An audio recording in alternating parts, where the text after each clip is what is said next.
Halo Happy Investor, kembali lagi dengan NH Korindo Sekuritas. Hari ini Selasa 24 Januari 2023 seperti biasa akan memaparkan market update dan juga rekomendasi saham. Untuk outlook hari ini kita lihat dulu dari global. Indeks Wall Street menghijau dengan Dow Jones ditutup plus 0,8% atau 254 points. Sementara S&P 500 ini naik 1,2% dan Nasdaq menjadi pemenang melonjak 2%. Rilis laporan keuangan perusahaan Amerika Serikat mendominasi sentimen yang bergulir di Wall Street, di mana perusahaan teknologi besar dan saham-saham emiten penghasil chip, termasuk Microsoft dan Intel, ini akan disorot. Hasil kuartalan dari Microsoft ini diharapkan mampu merefleksikan permintaan yang menurun. Walau hal ini telah disiasati dengan strategi efisiensi biaya seperti tergambar pada gelombang PHK terkini yang melanda perusahaan-perusahaan teknologi. Nah, kemudian dari domestik sendiri, di perdagangan Jumat 20 Januari, itu IHSG ditutup naik 0,81% ke level 6.874,93. Dengan most active stocks-nya antara lain ada BBCA, BBRI, Goto, BMRI, Telkom, SII, Antam, MDKA, Bumi, dan Kasa. Kemudian untuk foreign transaction ini mencatatkan net buy yaitu 332 miliar, di mana top foreign buy yaitu ada BBRI, MDKA, Goto, UNTR, dan Antam. Kemudian untuk top foreign sell ini ada BBCA, BMRI, Adaro, SII, dan Telkom. Nah, IHSG ini akan menemui resisten yang cukup krusial di level 6.900, yang mana apabila mampu ditembus, ini akan memulai usaha mematahkan tren turun jangka menengah dan membuka jalan menuju resisten berikut 6920 hingga 6960 dan berikutnya di level psikologis 7000. Kami pun menyarankan untuk menunda average up terlalu banyak karena bullish jangka pendek ini bisa saja menjumpai halangannya dan terpaksa pullback atau konsolidasi sejenak. Menunggu rilis laporan keuangan emiten yang dijadwalkan mulai keluar minggu ini.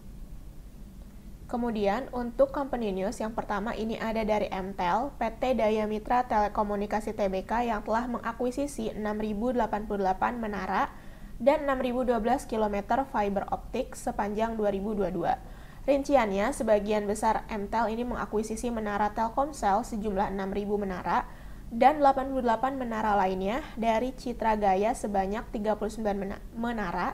Kemudian ada MSN 38 menara dan lainnya yaitu 11 menara. Selain menara, MTEL juga telah mengakuisisi fiber optik PT Sumber Cemerlang Kencana Permai dan PT Trans Indonesia Super Corridor.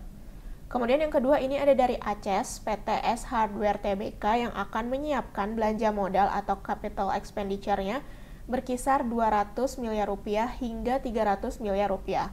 Nah, untuk diketahui, jumlah capex tersebut ini sama dengan tahun 2022 lalu, yakni 300 miliar rupiah untuk membuka 15 gerai baru. Dengan demikian, pada tahun ini kami menargetkan pertumbuhan pada top line dan bottom line masing-masing 10%. Nah, kemudian ini yang ketiga ada dari DCI, PT DCI Indonesia Tbk, di mana tengah membangun kantor pusat data yang disebut sebagai kampus di Bintan, Kepulauan Riau untuk mengincar pasar dunia. Mengingat Bintan ini sangat dekat dengan Singapura. Nah, untuk menarik pasar luar, konsep kantor cabang di Bintan ini akan menggunakan energi hijau sesuai dengan standar pasar internasional. Adapun pembangunan pusat data tersebut berkapasitas hingga 3.000 MW. Kemudian kita lanjut untuk domestic and global news. Dari domestik sendiri ini ada dari sampai saat ini yang setidaknya sudah ada 70 LOI atau Letter of Intent atau surat minat investor yang masuk ke Badan Otoritas IKN. Jumlah tersebut ini termasuk 11 LOI yang belum lama ditandatangani oleh Presiden Jokowi bersama Perdana Menteri Malaysia Anwar Ibrahim di Istana Bogor. IKN telah memiliki payung hukum yang kuat sehingga rencana pembangunannya dipastikan akan terus berlanjut di beberapa sektor yang berpeluang bagus seperti transportasi, pendidikan, energi baru dan terbarukan, industri pertanian berkelanjutan, teknologi kota cerdas, dan sebagainya. Adapun beberapa infrastruktur telah selesai 100%, yakni Jalan Lingkar Sepaku 1, 2, dan 3. Nah, pembangunan gedung di kawasan inti pusat pemerintah juga telah dimulai termasuk Istana Kepresidenan, Kantor Presiden, dan Sekretariat Presiden. Dari globalnya sendiri, ini mengenai tekanan inflasi yang tengah berlangsung serta peningkatan risiko gagal bayar pemerintah Amerika Serikat atas pinjamannya berpotensi besar mendorong para trader atau investor Wall Street ini beralih ke logam mulia pada tahun 2023. Nah, setelah mencapai plafon utang yaitu 3,14 triliun USD pada pekan lalu, setelah data inflasi teranyar ini menunjukkan inflasi yang masih di angka 6,5%, lebih tinggi secara tahunan. Nah, pebisnis ini memperkirakan jika pemerintah Amerika Serikat gagal membayar pinjamannya, itu akan menghancurkan kepercayaan investor manapun dan akan melemahkan dolar Amerika Serikat secara dramatis. Kemudian kita lanjut untuk hari ini Global and Domestic Economic Calendar rata-rata dari US yaitu mengenai PMI dan juga ada dari Eropa dan Jepang yaitu tentang Jibun Japan PMI. Kemudian untuk corporate calendar hari ini hanya ada rupiah dari emiten SMBR. Untuk daily technical hari ini IHSG kami proyeksikan bullish jangka panjang yaitu menguji resisten trendline midterm, di mana support terdekatnya yaitu di 6860, kemudian resistennya yaitu di 6900. Adapun advice dari kami untuk perdagangan hari ini yaitu bisa hold atau buy on weakness. Kemudian untuk rekomendasi saham yang pertama ini ada dari ASII.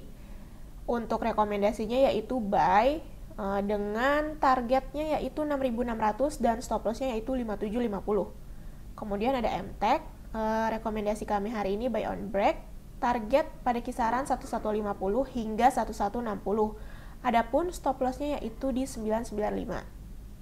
Kemudian ada HMSP, rekomendasi kami hari ini yaitu spekulatif buy, target pertama ini di 875, target selanjutnya yaitu di 900. Adapun stop lossnya yaitu di 810.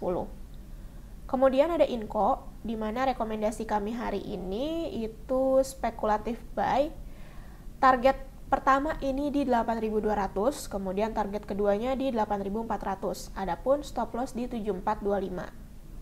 Kemudian ada YNKP, rekomendasi kami hari ini buy, target ini pada kisaran 9.300 hingga 9.400.